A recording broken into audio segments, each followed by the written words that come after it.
Lost in a muddy green fog surrounding my head and feet, like I was entangled in some sort of circus I didn't sign up to join.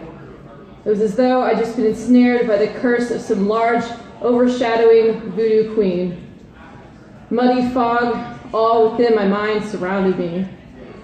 My entire bedroom was caught in the light of an imaginary green lens, a spotlight of my own creation. The walls tossed and turned in their greenness, and my fish stared back at me, entrapped by plumes of algae and plastic seaweed. Frustrated, shaking my head, my nervous brain attempted to rattle itself back into semi-sanity. So far, I had crossed out the same word in my notebook 3 times. Breathe, breathe, breathe.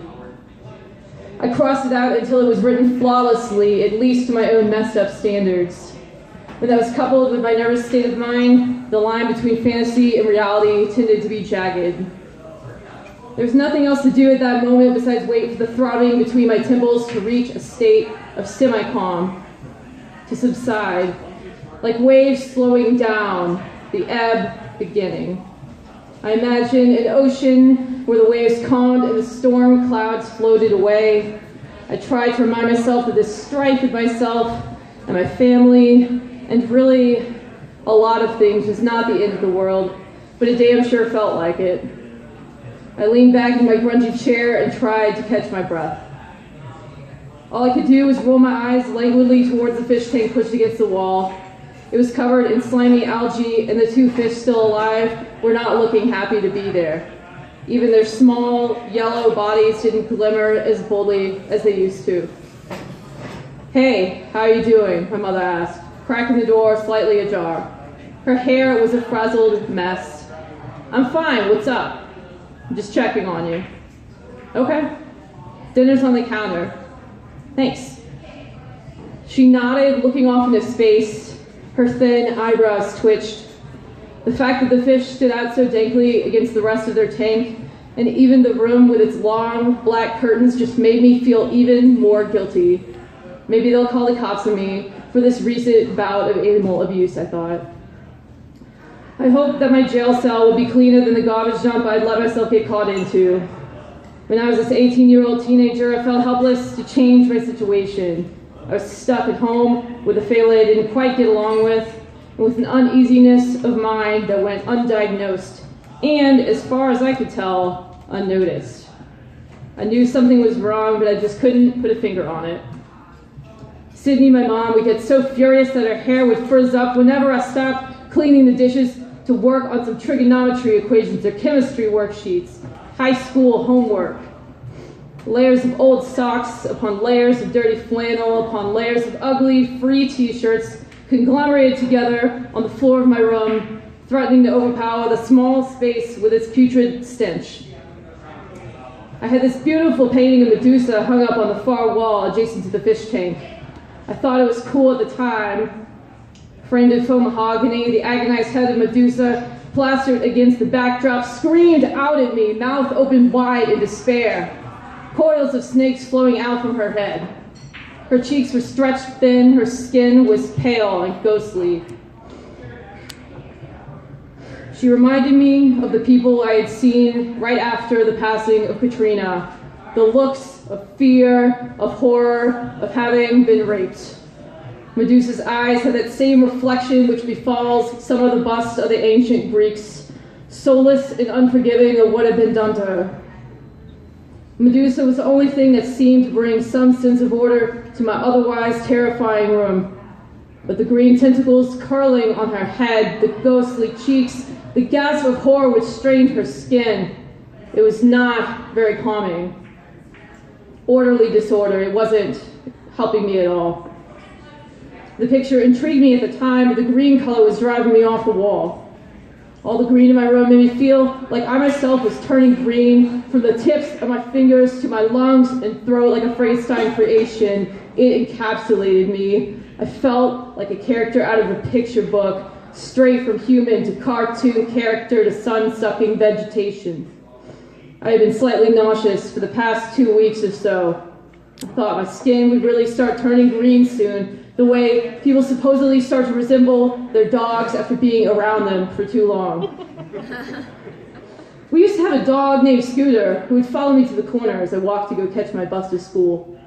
My mom always said I looked kind of like him. I was around this sickness for too long, nursing it like a pet. Maybe I should go adopt a dog, I thought to myself back then, so I'd have some company outside the occasional visits to see Maggie and her friend Irene. That option was long gone. I worked a part-time job, but a dog was definitely beyond my reach. Maybe if I adopted a dog, though, my ears would start to grow a little longer like a hound's, and they'd distract everyone from the fact that there's no clear path in and out of my room. My closet was something no one could ever clean up.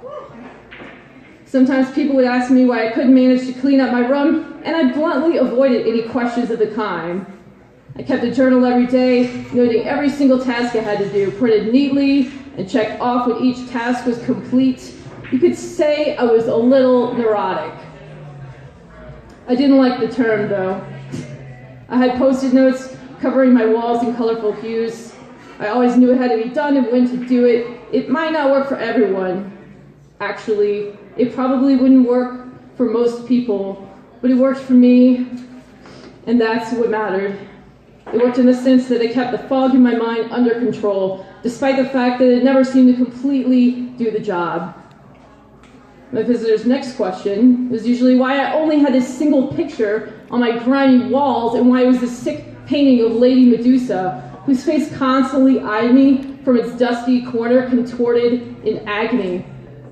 Not only would you have to stay awake at 3 in the morning crying over your own agony, but this ridiculous picture would beg you to tell it what you could do for it.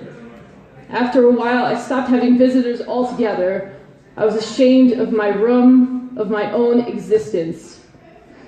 It was like having a child in my room, one that I couldn't take care of, and I couldn't even do anything for it. Just watch it scream and cry for help, for love, for a dove, for a peaceful sign, for peace of mind, an olive branch, if you will. Listen, lady, I said to it, running my finger across an oil-painted cheek. You are a painting. You are immobile. Tiny strokes of oil paint thrown together for the enjoyment of some fools who have nothing else to do but critique bad art. Or maybe a painting the artist will cry over because they can't get it to sell in the quarter or in prison or in the flea market or whatever arenas there are left in the world for art to be sold. Where is the arena for art? I wondered all of this in my head. My head was coming looser and looser. I didn't realize at that time what a fool I myself was. But the arena for art is in our backyards.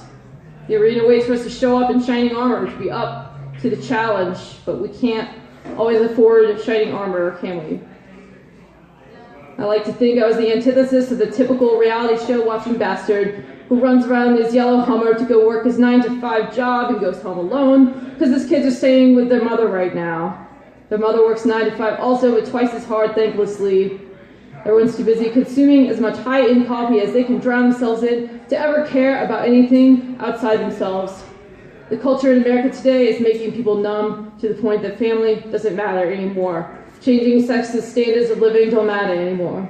It's all a game of power. Okay, what was I even talking about? Fish. I was the asshole who didn't take care of his fish. I kind of cared. Even though I didn't actually take any proactive action, I cared. Couldn't stop worrying about those yellow, slimy bundles of cells taking up space in my room, which smelled like sweat and unfulfilled dreams, broken beads left on the street too long, soaked in someone else's old Abita amber. Oh, I just did that self-pity thing again. Sorry. I scratched out the word sorry in my notebook about 283 times before I was satisfied with the way it was written. Not because it can ever really be written differently, more like because every nuance of my handwriting conveyed an emotion, and I had to make sure that those words really displayed my grief. At that point, there were 22.3 pages full of scratched out words in my college-ruled black notebook.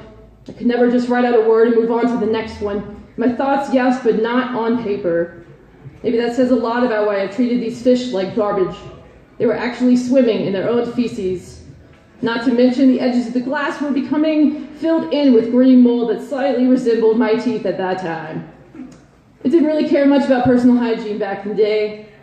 I had not bathed in about 3 weeks. No, 3 weeks and 2 days, I don't remember exactly. That may have been contributing to the room's overwhelming smell of boiled eggs, amongst other things. I wasn't extremely concerned about the smell. What I was concerned about was why everyone else was freaking out about it. They look in the room, they see Medusa on the wall, the fish in the tank, the laundry on the floor, but they are so disgusted that they walk away.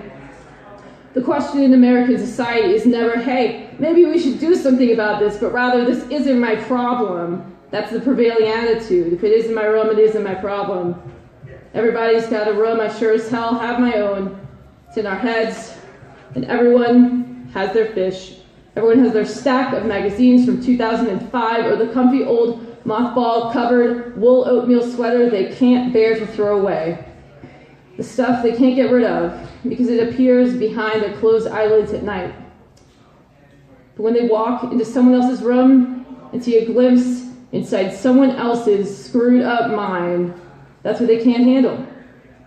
They take a whiff, yell at whoever is inside, and slam the door. Thanks.